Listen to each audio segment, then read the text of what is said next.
Hello everybody, and welcome to another year of my games that I played in this past year. This is the 2024 edition.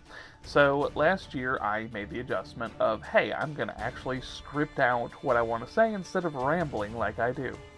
Well, this year I decided, you know what, there's not going to be that big of a distinction between new games and old games I played, especially because I don't really play that many new games most of the time. So this is going to be just a general outline of games that I played this year in a loose order of my least liked to most liked. Unless I say otherwise, the least liked ones usually aren't bad, but some of them got to be taken with a grain of salt. And the first couple are definitely invocative of that. So, without any further delay, let's get on with the video. You know, I really hate to say it, but Dissidia NT was honestly such a huge waste of time. I thought I might cover it at some point in an EGA, but I fully decided against it. While the original was great, NT has tarnished the name of the subseries in my eyes.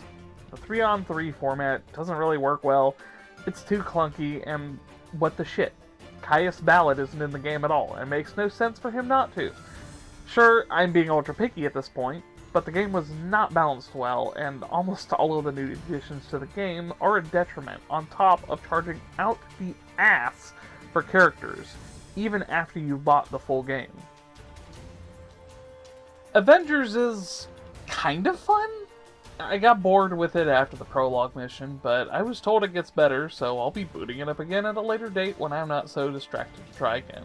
I think it can be a genuinely fun game, but I'm not a huge fan of games as a service type game, so I really don't know how much I'm going to enjoy it later on, but I was told it gets good, so, you know, I gotta give it a chance.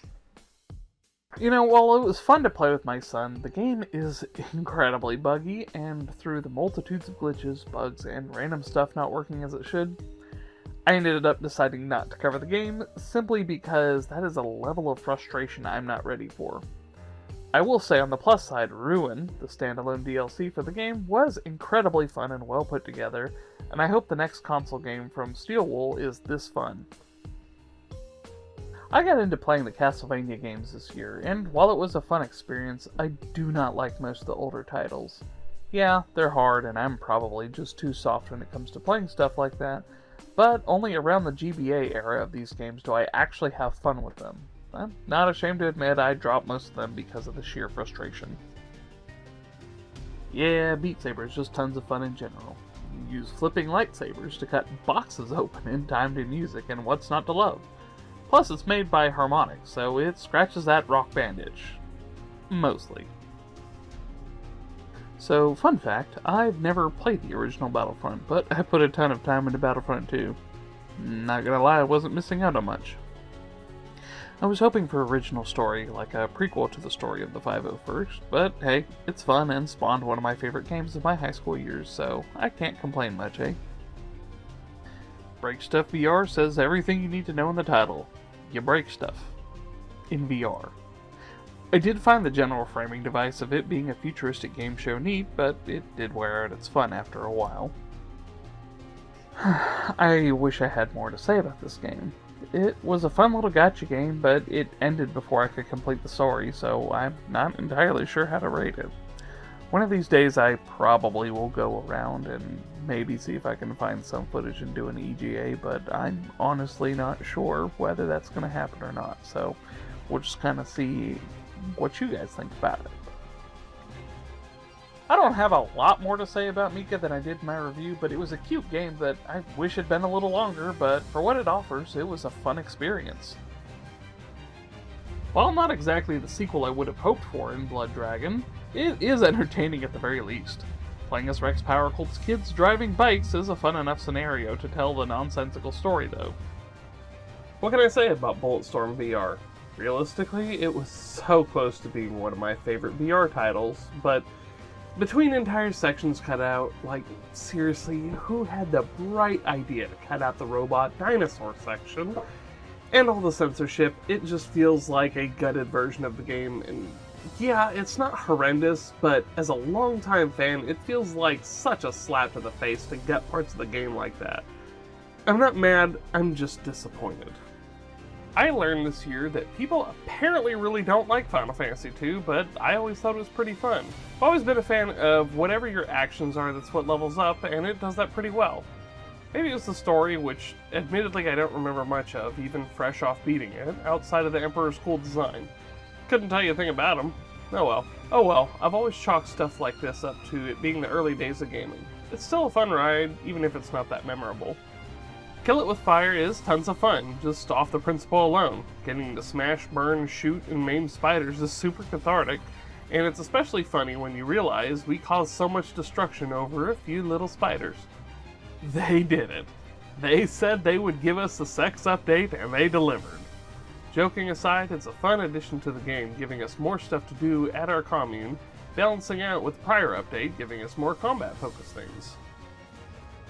Even though this was like the 4th or 5th time playing through this game, I still got the willies. Granted, I don't have a ton of Resident Evil experience under my belt, but this still feels like such a new experience compared to the action-heavy later entries, the ones that I'm actually familiar with, and genuinely feeling like a good campy B-movie. Okay, so for the Battlefront game that I did actually play a lot of growing up, it still holds up pretty great. It's a little stiff, but that's part of its charm, and even though the story is technically non-canon, it's still one of my favorites in all of Star Wars. I played this a few years ago with Grayson on stream, and now that it's on Switch, I wanted to revisit it, and it's still fun as ever. The time mechanics coupled with the RTS gameplay, and it being portable, definitely makes for a fun game, and honestly, I can't wait to work my way through the rest of the series. I wish I could say this blew me away. I'm a fan of DLC that adds on to the post-game rather than squeezing in something before the end, so this was going to be an uphill battle to begin with. Story-wise, I feel like I should have done this already before the final showdown with Ultima, like it should have kind of already been in the game. Mechanically, it was great, outside of the fact that I'd already platinumed the game and the extra combat stuff seemed insignificant for what was left for me. Overall, I didn't hate it, but I wish we had gotten more of a conclusive end, or even seen what happened to some folks after the end. Granted, Vampire Survivors did it better, but I had fun with this sort of the Necromancer spin-off, which reminds me I need to actually finish the game proper. It was the first of its kind I played, so it was confusing at first, but very quickly presented itself as a fun game. Repaint Your Heart was fun. I liked how it was Splatoonish, and that led to extra tactics in this fun tactics game. The story that went with it wasn't half bad either, but it's a shame that it wasn't included as an unlockable chapter rather than it being a $20 add-on. When Rebirth of Souls was announced, I got back into playing Soul Resurrection, and it really is a shame we haven't gotten a proper Bleach game in a long time.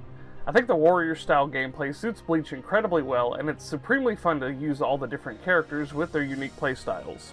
This year marks the first time I've played most Supergiant games. If I were to just go off this game, I'd say that it's just okay, but it's got its good parts, I like the intrigue with the story, and Rux as the narrator being basically the only voice you hear through the story works extremely well for what Bastion sets out to do.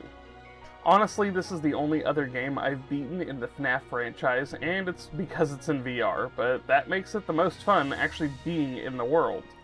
It makes it all the more terrifying, and therefore more fun. It's not much, but being able to shoot so many different types of guns is just dumb fun. The setup being it's a shooting range, and you can earn money to buy guns. It's simple, but effective. Recently, I've gotten back into emulating games I played a lot as a kid, and I've always liked Shaman King Master of Spirits. I'm actually trying to do a bit of a challenge run with it. I doubt I'll become a full-time challenge runner or anything, but it's fun to try these kinds of things.